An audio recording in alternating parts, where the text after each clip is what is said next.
back. So, we're here again with a new edition of the Digital Fashion Innovator Series. My name is Marie Bastian. I'm the CEO and founder of World of Mesh, and I'm your host for today's session. And yeah, this new era of digital fashion is just bringing together so many amazing talents from all around the globe. And yeah, we're here to share their story and to celebrate them along the way, to inspire the fashion industry at large, and also digital creators up and coming. And yeah, all of our speakers are speaking on behalf of themselves, not for the companies they work at. And if you have any questions, please feel free to add them in the comments because we love to get back to them. Our system's up and running, and we'd love to bring them in on the fly and include you as well. So with that said, I'd love to hand over to our topic today. Our topic is Empowered Coding, a Women's Tech Narrative. And today with us, we have our special guest, Elahn, Danee. So thank you so much for joining us. Hi, guys. Hi, everyone. I'm so happy to be here. I'm really excited, a little bit nervous just because this is my first stream since June. So hi, everybody. I'm happy to be back. Yeah, and the good thing is you also got a little support in the background. You got your two pugs with you, I heard. Milo and Max, is that right? Back. So absolutely. We got some company with us as well. Super nice. So yeah, I'm really excited to have you on today. Not only to deep dive into the intersection of fashion technology and coding, but also to celebrate International or like Women's Month, or should I say Women's History Month, actually. Yay! Yes.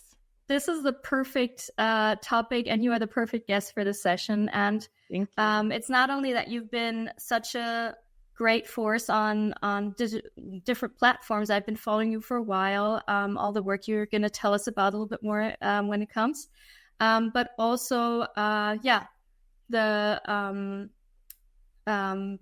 bringing you on as a community member. Because now and then I like to pick out some people that are also in our community to highlight them and their stories. So not bringing in people from the outside, but actual members.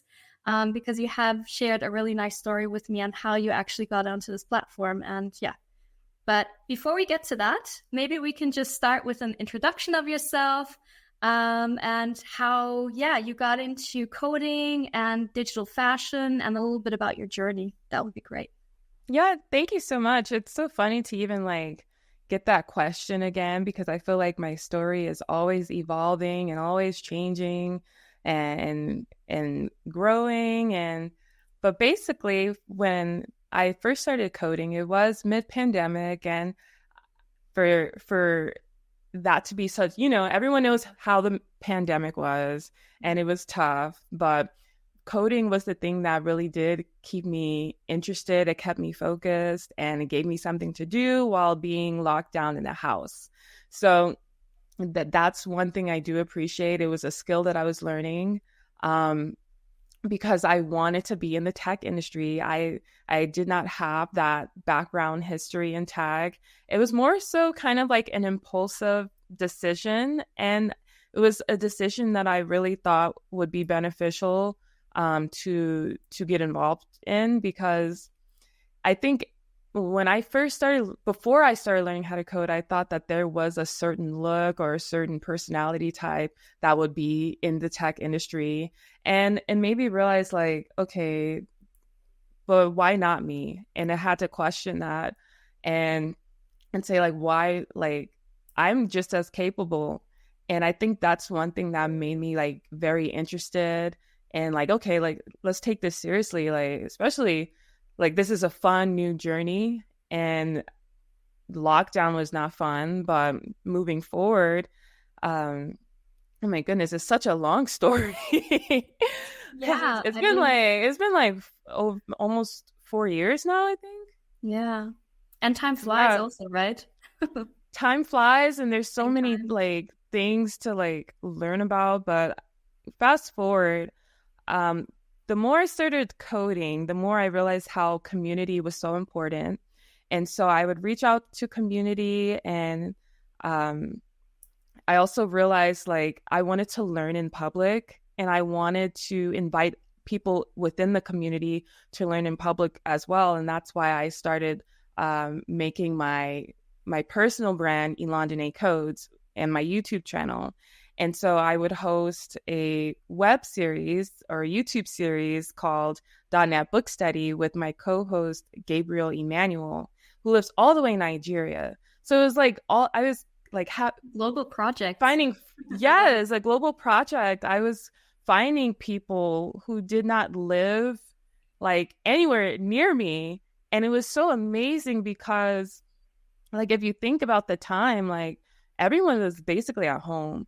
Like we could not like go out as much. Like we were all kind of like isolated in our own little worlds. Yeah. But to be able to reach out to somebody like on the other side of the globe on a certain topic that we all want to learn about and we find fascinating, and to build something, I think that's what made it very addicting for me. And it gave me a lot of like hope. And so the more I started creating content, I did feel like it was like the more I started to be recognized for that content. And that's one thing I am grateful for. I will say when it comes to coding, my interest has changed a bit. And that's why I am on this digital fashion innovator series, because I have been more interested in fashion. But the fact that, it's like I've given talks, I've interviewed other people within the .NET community. I've actually started learning Python, and that's what I've been involved in recently. But it's just, I feel like my story is always evolving, and it's kind of hard to tell my story because my perspective always changes. The more like with the information I receive, like I feel like my perspective always changes. But I think the truth of it was that what's so fun for me is the fact that I gave myself a chance. I gave myself an opportunity. I did not put myself in a box. Yeah, to grow outside of the boxes, right? We're put in. Absolutely. And I think and I think because there's that conversation about the tech industry that, there's not a lot of women there. There's not a lot of people of color. And I will say it was that rebelliousness in me that wanted to prove people wrong or to challenge the narrative. And it just felt like because of who I was and how I look, it was just unobtainable. And I just thought, like, please, like. That can be such a powerful force. I mean, a lot of people experience being put in a box for whatever reason. It can have multiple reasons. But when someone puts you in a box and you feel like you don't belong there and you're aware of that, that can be such an empowering force.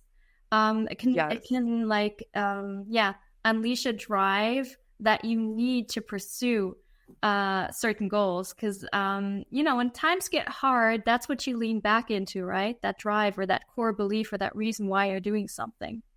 Yes. And I will say, like, it hasn't always been easy, because I think it can be discouraging, and this is where I have to like rely on my faith in God to like push me through, because it's like, like when there is a narrative and like it's a narrative that you feel like is against you, but you don't want to believe that it's against you. Like, you don't want to believe in that narrative.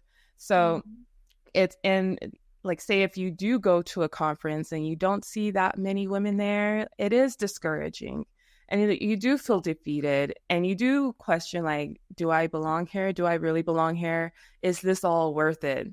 Is it worth it? Like, I think that's the part that's challenging. So but that again is also a moment, right? Getting that visibility and actually going to these conferences, which you maybe usually didn't visit, and experience like this aha moment. Because often we have like ideas in our head of, certain representations in certain fields of business or whatever. But actually experiencing it yourself. I think that's something that also a lot of us can relate to listening here. It really does something. And sometimes it's also that aha moment that makes you shift and think, view also challenges in different perspectives, and also seeing the opportunity in that actually to fill that gap in that space. It's a huge opportunity. I think often people feel like they're in a disadvantaged role, maybe, if it's being a woman, the only woman at the table. But actually, that disadvantage is the huge strength because you are the only woman at that moment. So you're there to fill it and to own it. Whatever other situation. I get that too. And I guess it really is about perspective. Because like there are moments where you're just like, like it feels like a struggle. But there are other moments when you do realize like, hey, like this is an opportunity. And I guess it's just all about your perspective and having a more positive perspective. And that's one thing that I have learned, especially with like battles of imposter syndrome.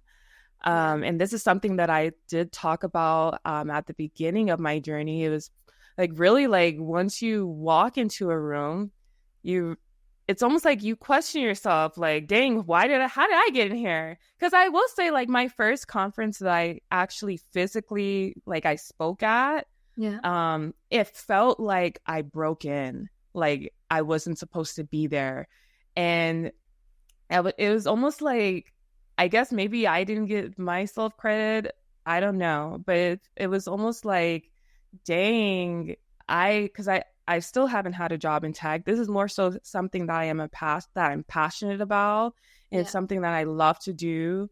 But at the time I was like, although I did put in the work and I did put myself out there, and I think that's something that everybody has to remember. It's like when you do put in the time and you do put yourself out there, you like things do happen, and it doesn't have to be all at once. It is a journey, and to find and we're all just growing while we go, right? We grow from our experiences. Exactly. So if we don't put ourselves in those situations, how should you grow? So you need to just take that step out of your comfort zone, and also find allies, right? People that support you, having a network around you.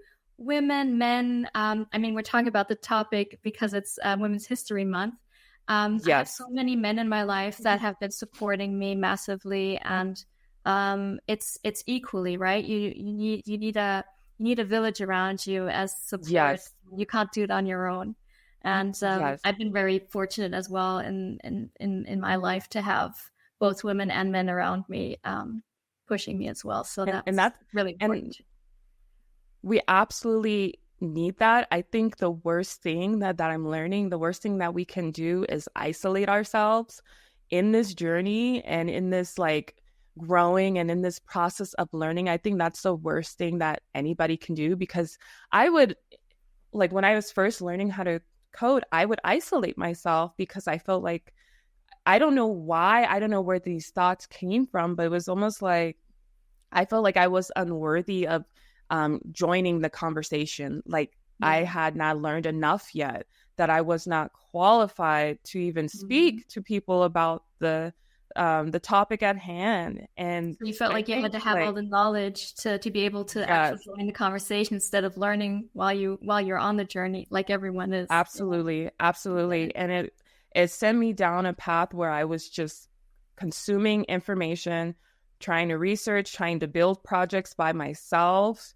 and expecting myself to know everything all at once, when in reality, the truth is that you reach out for help, you ask other people for help, you ask what their take is, and then you also apply it. So I think that's a big thing too. Like, don't just sit on the help, but actually apply it. That's a good one. Well, and so, I'm sorry. No, you go. I didn't want to interrupt you. I was just going to say, like, for anybody who's listening, anybody out there, I think it is important to know that the worst thing that you can do for yourself is isolate yourself. So it is important to reach out to other people, to ask for help on a subject, ask for community, ask for directions, or to be pointed to a resource so that you are supported, because you are supported. And there's always going to be somebody out there who has the answer that you've been looking for.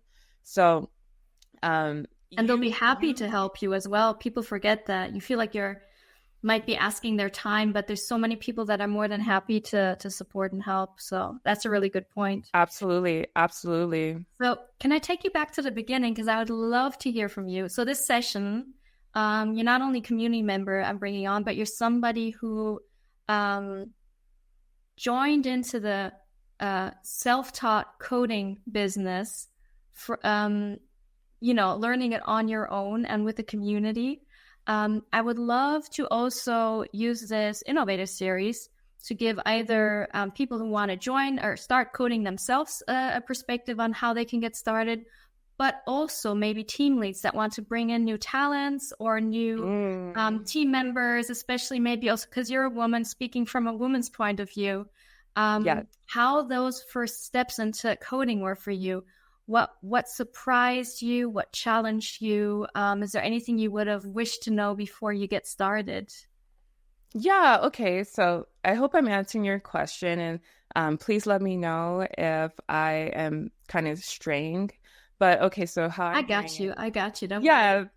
Thank you. Yeah, so how I'm hearing it is that, like, okay, for me, what I wish I knew when I first started learning, so I guess to not expect yourself to have to purchase every single tool or app or course.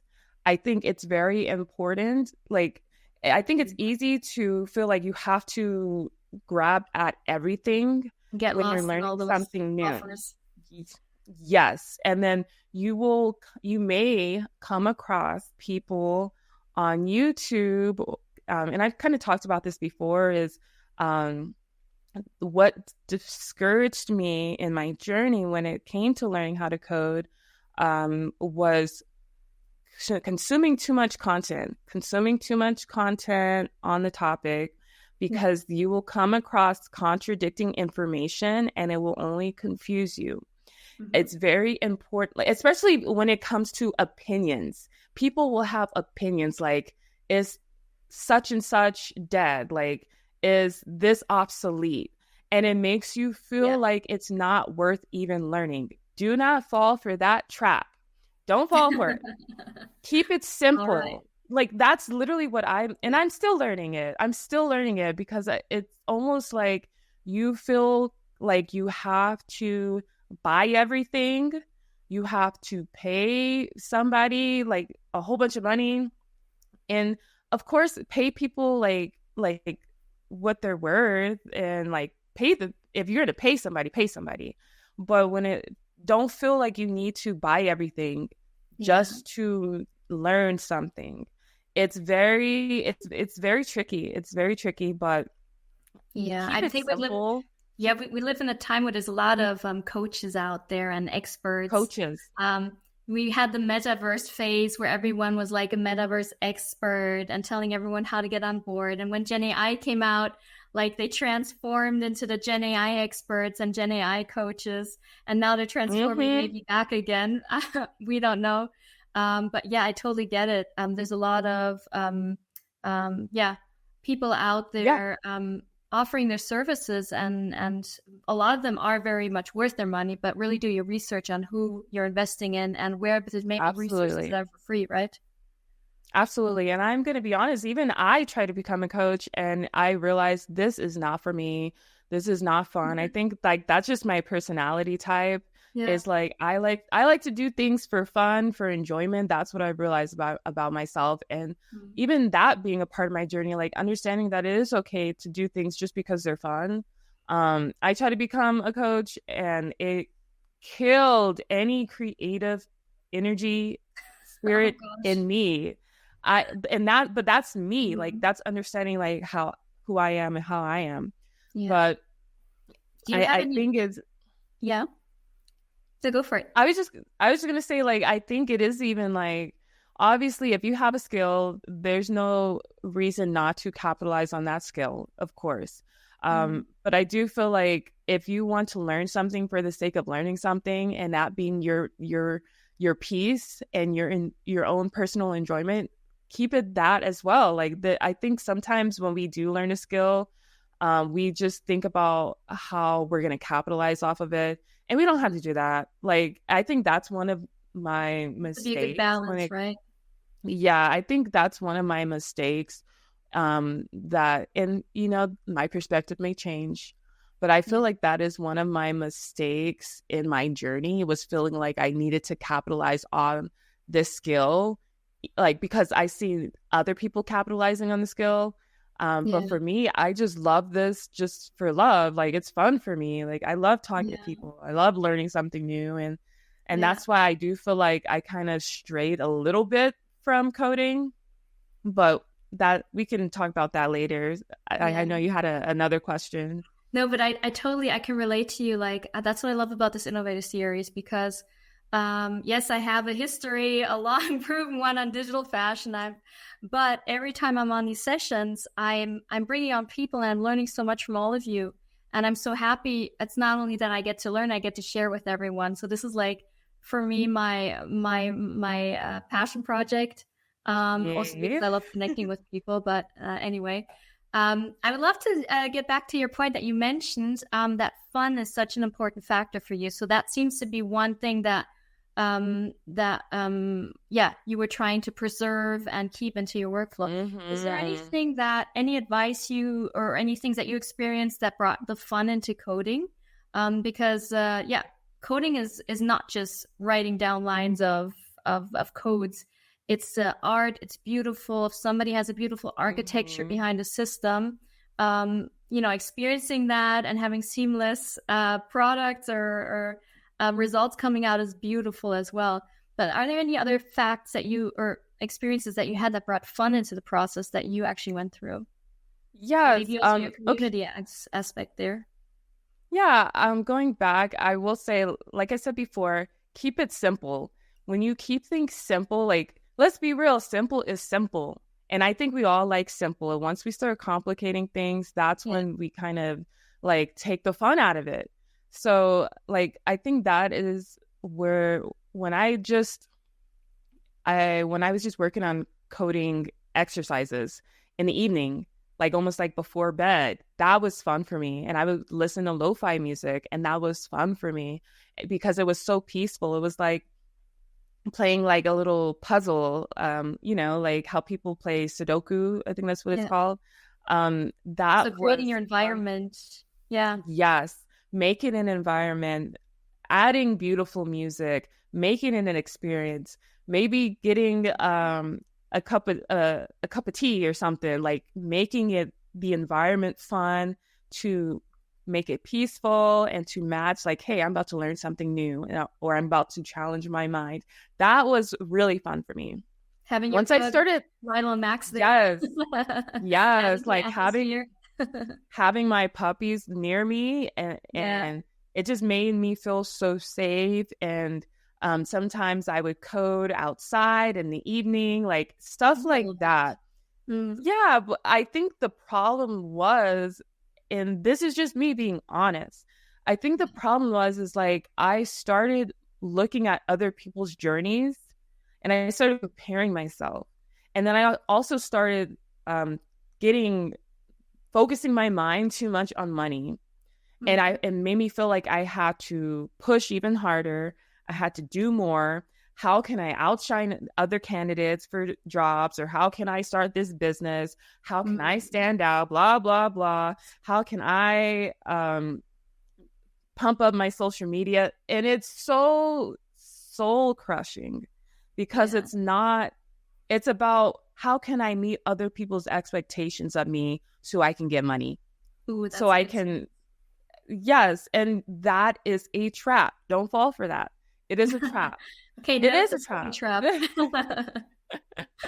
Yeah, it's a trap. And it just made me it really did harm my relationship to coding because I didn't keep it simple.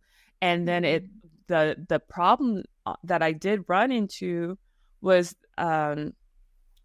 because I was comparing myself, because I felt like I wasn't enough, because I was consuming too much content on the subject and Mm. reading everyone's contradicting opinions, it forced me to isolate myself because I would just constantly try to code by myself, trying to figure things out by myself. I would forget to eat.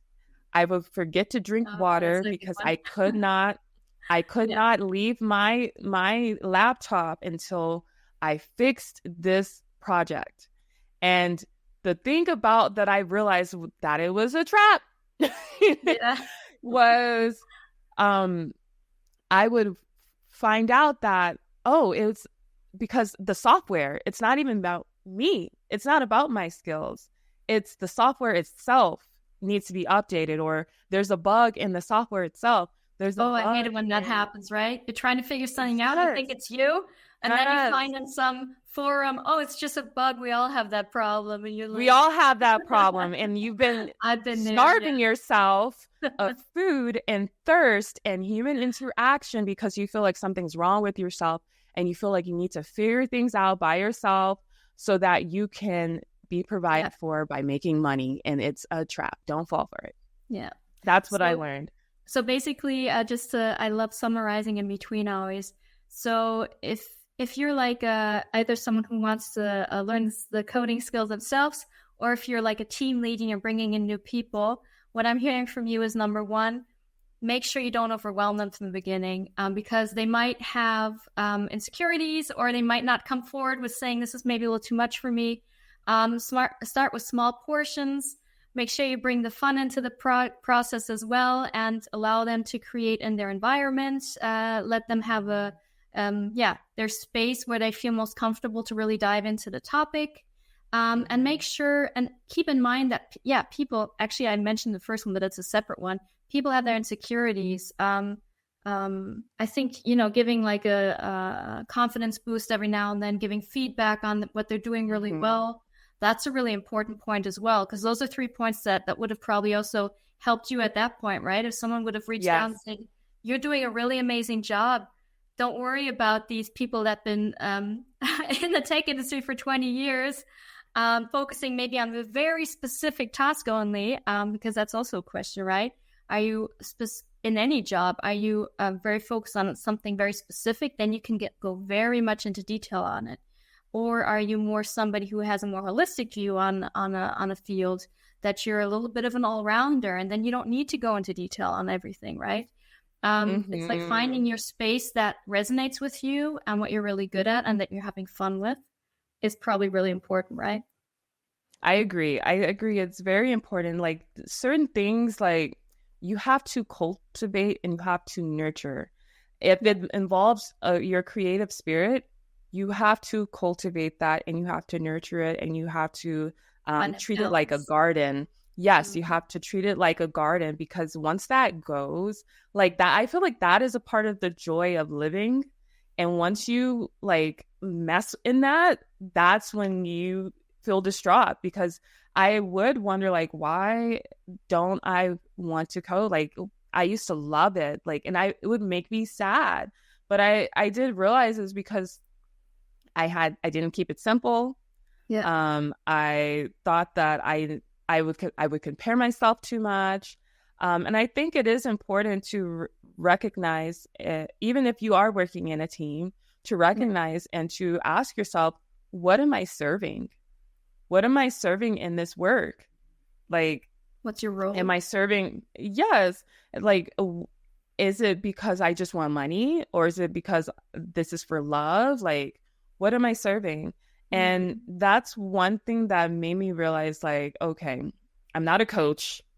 I don't want to be a coach. Like, I love to live stream. I love to talk to people. I love to create content. I love to meet people. I love to have conversations. I love to learn with them. Maybe even build a project with them. But like hackathons, for example, that you've been also doing in the past.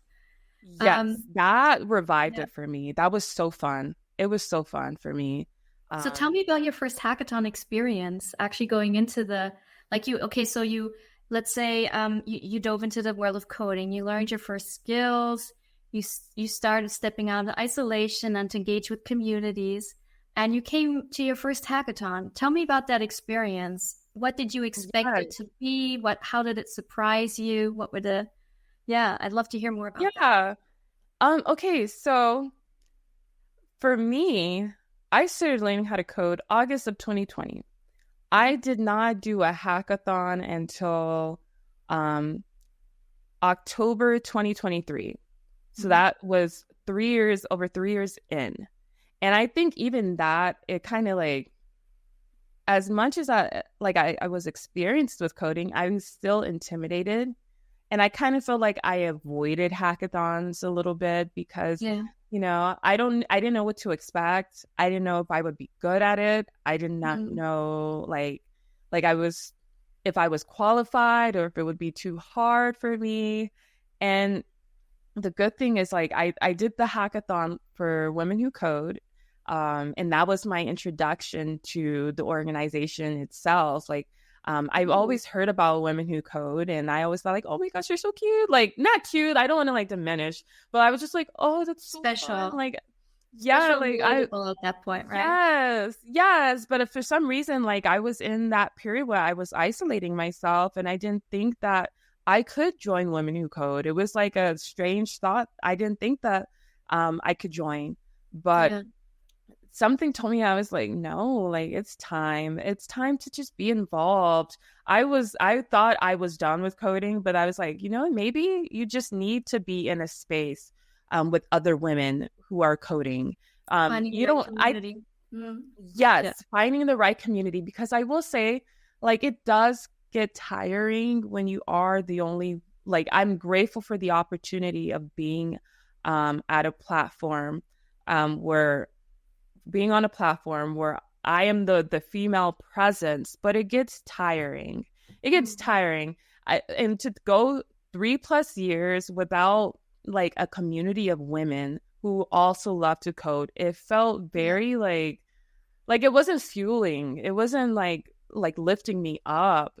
So there was a part missing there. Let's say there was a part missing, and I didn't want to like it to always be about me, and look at what I'm doing, or I'm the only woman at the table. Look how I don't want it to be just about me. That's boring for me. So like being part of a collective was what actually brought contributing. That sense. Absolutely. Hey, I just got also a thought right here. Like, okay, if I so it is one thing to be the only woman at the table because you are that female presence and you want to do good things for women. However, it is also important to have a community of women and to contribute to that community of women who are coding or who are creating a table, and to be involved in that, because that's where you, like, if that's the cause I'm supporting, then I need to also be in the community as well. So I think that probably is what it is. It's like if you're going to be the only woman at the table, you also need to be surrounded by women as well. Who you're adding your skills to is also very important, because you can decide what community you want to help grow, what you want to help emerge, right? So that's also a choice. We have so many situations in life where we can make active choices that people probably don't even realize. They find themselves in situations and they just ride the wave. But every decision we do in our life, in our career, it's all very much steered by ourselves, and we're at the driving seat, right? So bringing that active decision to the table as well is really important to be aware of. That, right? Yes, it's like you can either be, and it doesn't have to be either or, it can be both. But it is that, like, being the only woman at the table or contributing to a table that is being built by women. I think that's an interesting conversation that maybe people who are watching, maybe they can consider. And I just wanted to add to that. It's also but equally important to be involved also in all kinds of projects, because of course, whatever product or service or platform you're developing, right? It's important to have a diverse team that looks at the product and the challenge from all different kinds of angles. Because if you just see it through one lens, it becomes it really the result that will come out there won't be a result that really resonates with all kinds of people, because everyone has a different perspective. It's not only the technical skill of coding that people bring to the table. It's also their very unique perspective on life and how they engage with products and how they engage with teams or services. That's so important to have a diverse setup. So not having you at a table with that's maybe very, very limited from that viewpoint is such a loss for that table as well, because the project they're working on, to benefit the project and have a really good outcome, you need all kinds of people there. So it's not just about supporting groups that maybe are in boxes or have limitations or are just not getting the right the equal opportunities. It's also for the teams working on products really important to understand that it's also about the outcome, the result of the product or the project you're working on. Thank you for making that point. That makes a lot of sense. Yeah. I think like maybe if I could do it all over again, I think I probably would have joined Women Who Code a lot sooner, so that I don't feel like I'm just alone and isolated and the only woman. Because I'm telling you, like other than my good friend Sophie, who's in Nigeria, and she was my very first friend in coding. Like other than her, I would I was going years, like 3+ years, and I was like, where are the other women? Where are they? Like, and it would trip me out. There. We just need these platforms and communities that connect us. So I love that you actually came across Women Who Code. Can you tell us a little bit something about Women Who Code? What maybe some details, what they're all about, how they came together, and if anyone wants to join as well, that would be really nice. Yes, if it's okay, I would, because I realized I didn't answer your question about the hackathon. Don't worry. I just realized like that thought. But for the hackathon, I was like, like I want to be involved with Women Who Code, and maybe this could be my chance. This could be my opportunity. And honestly, like I was also thinking about how I wanted to be in fashion tech, because fashion was kind of like a first passion of mine ever since I was like 9 years old. Even Bratz, like the Bratz dolls, it was like the girls with the passion for fashion. I wasn't a Barbie girl. I was a Bratz girl, and I was like, I watched That's So Raven, and That's So Raven, like she had her fashion. Like, I think even like the Nanny, I would watch the Nanny and the Nanny with her fashion game. So I was really in love with fashion. We're 90s girls. Yes. So I was really in love with fashion and just like putting pieces together, and like I would wear my great grandmother's clothes that was from the 80s in high school, but I would like try to make it look very like modern and chic, and okay, that's a whole nother like journey. Okay. But basically the intention was I wanted to combine those two journeys for myself. And I realized, is fashion tech a thing? I want to be involved in fashion tech. So like to bring it together, to bring the creativity of fashion, the colors, the beauty, with the knowledge and the innovation of tech. So once I got involved with Women Who Code for the hackathon, I reached out to people because I really wanted to find my team. And I said, like, hey, like, I'm thinking about doing a project for fashion tech, like something about fashion tech. And then that's when my group like joins, because there were other women who were also very interested in fashion as well, and they had backgrounds in fashion. So that was your coming around what brought you together. I was like, let's go. I was so excited. I was so happy. I was like, wow, like this is, and that's like, where the fun comes in, right? That's where the fun comes in. It was like a whole new world. And the fact that I was doing this new project with women that I just recently met online, and it wasn't about like, oh, I need to do this so for my portfolio. Like, it wasn't even about that.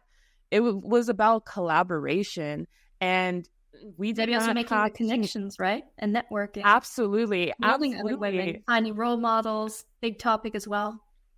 absolutely. Like, it was so absent of ego. Sure, we all had a goal that we wanted to meet, and that's normal. And that's But it was too. like, Yeah. and that's good. But like, what was so wonderful was that everyone had their own individual skills. You did not have to be super knowledgeable of coding. Like, there were some girls like who were really good at coding, like that were part of my team. And I liked the video content. Like, I helped with the video content and just different parts of different details. And it was just more about sharing the experience together. And we built a sustainable fashion app called Ecomoda. And it was kind of like a play on words. It was like, eco, but then also the Spanish word comoda, which is comfortable. So it's like eco comfortable, and you're wearing clothes. It was like a clothing swap app to contribute to the social cause of sustainable fashion. Yeah. Yes, sustainable fashion. And so, like, even learning about that, I did not know that the fashion industry was creating a lot of waste. And top 2 of the world's most polluting industry. Something we all I had no clue. I had no clue. And I just learned like something new, and it was like, okay, how can we contribute? What can we do to fix the problem? Like, what is it that I can do in my own life that can help contribute to the solution? So it was very like eye-opening, and the fact that I was working with such kind women, and we were learning this stuff together. We were working on different parts of the project, and if we needed help with something like that, we would like help each other. We would be on a call. Other, right? Yes. And we would be on a Zoom call for like maybe a few hours. And although the hackathon, it was kind of like a week, like the actual building, it was probably like, I think 10 days, 12 days.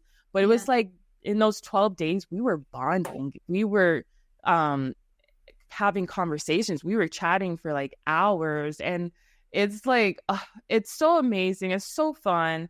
And like, some of us, we would be cooking in the background. Like if we needed to, to like take care of our home responsibilities, we were doing that. We were also making sure we were paying attention. And in my group. Sorry, just jump in there. And that's also the environment again, the comfortable environment. So I hear everything you said repeating in the story that you're telling. I'm picking up on all those factors there. Yeah. Yes, like a comfortable environment where we all feel safe to be ourselves, and we have this willingness to learn and to understand each other, and we weren't fighting over anything. And that really taught me how important and beneficial collaboration is. So my problem was I wanted to do things by myself because I carried the title as a coder. I carried self-taught, and that was a curse. It was not, it was not like it. It really can, but I realized I kept saying whenever I would be interviewed, or like in my email signature, I called myself self-taught. And because I called myself self-taught, I felt like I had to do it by myself and do it on my own. Even when it came to being a woman in tech, I felt like I had to do it on my own. And it was exhausting, and it was a burden, and it was tiresome. But what the hackathon taught me was the importance of not just thinking about yourself, because you also have to I always felt like I had to prove myself. And by calling myself self-taught, I felt like I had to prove myself to be there, to be in this situation. But no, like, you're there because you put in the work and you deserve to be there. And you have a unique skill, and you utilize that. And then when you utilize that, those are the spaces you end up at. So it's not like I'm sorry, I feel like I'm going off. No, I just love bringing in the essence again. So it's like about the titles we put on ourselves that also maybe limit us at some points. But again, we're in the driver's seat, right? We put the titles in place and we can change them anytime. And that's one thing that I also, next to community, a topic that keeps coming up, we're in a constant state of evolving. We keep changing. Yes. We pivot, we change our directions, and that's totally fine. We're not a static human beings, and we're definitely not in a static world, especially lately. So that's totally fine to also pivot as well. Before we finish our conversation, I just wanted to also, because you're talking about community, you're also involved in the launch of the magazine from the Elahn project, right? Because I know that's a great community, also a lot of powerful and super smart women, and they're doing amazing stuff. Goodness.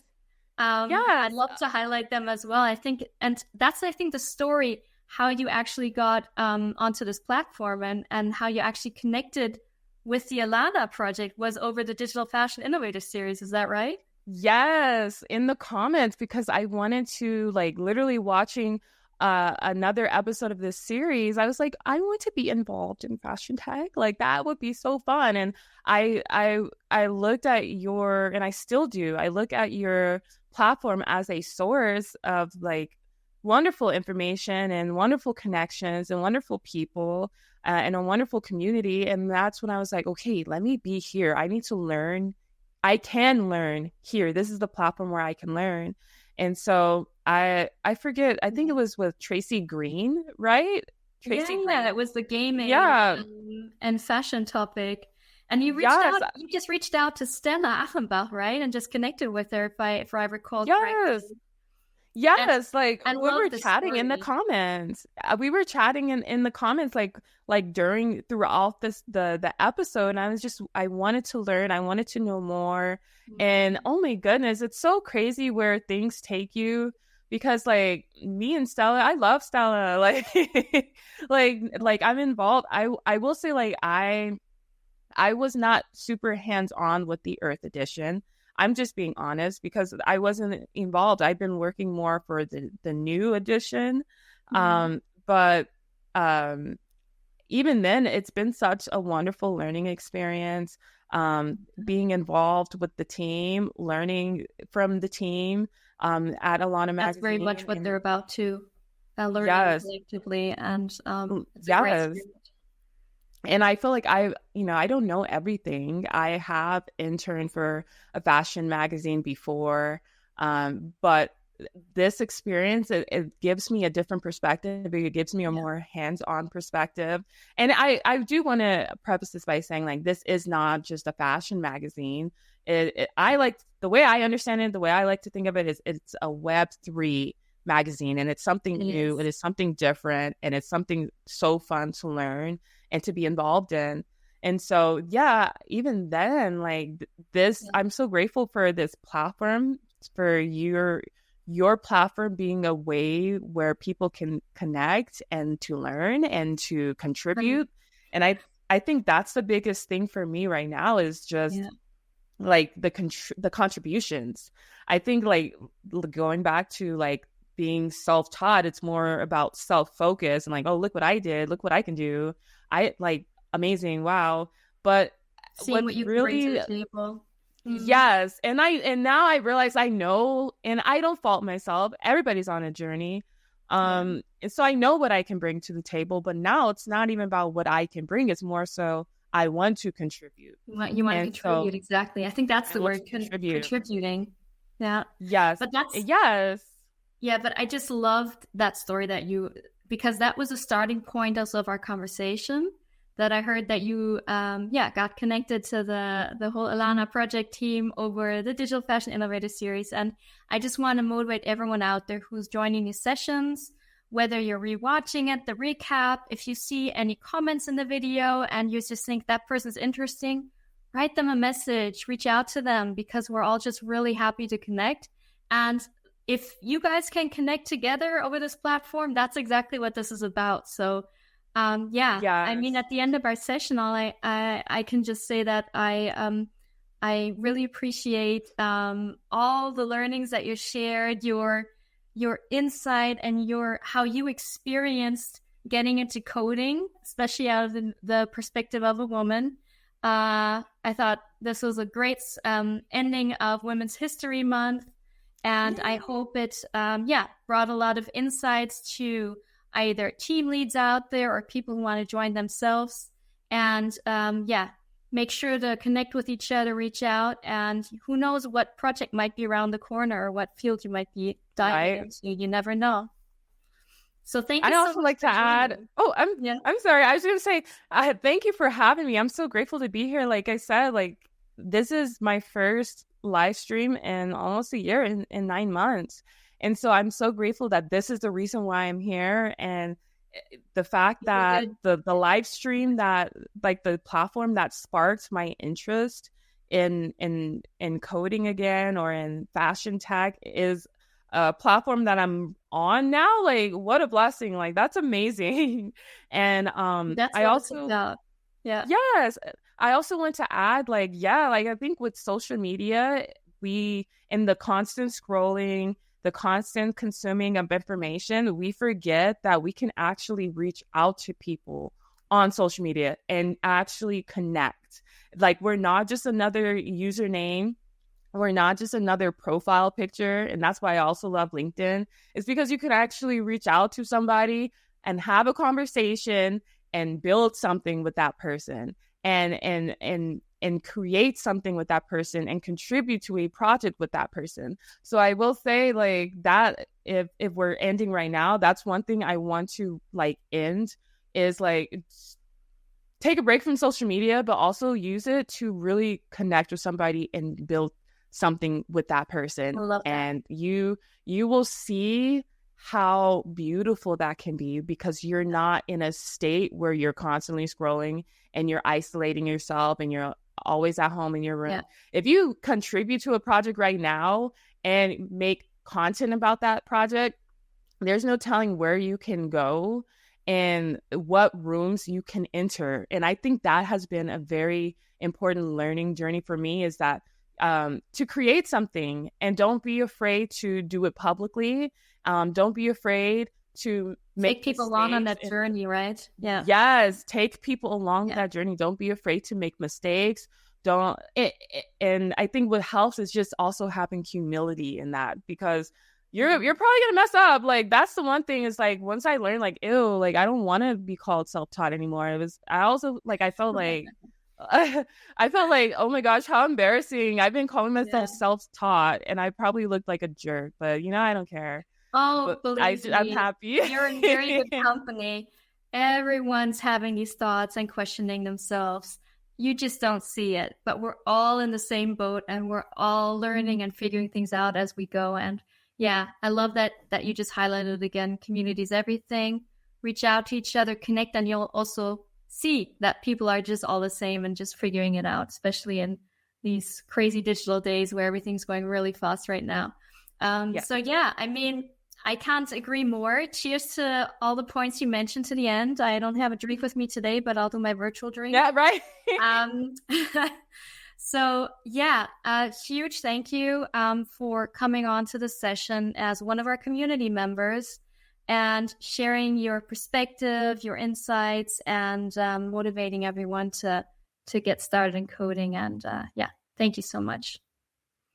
Thank you so much for having me. All right. So everyone, have a good evening, morning, lunch. If you have any holidays coming up, have a good time off, and we will see you in our next episode. Bye-bye.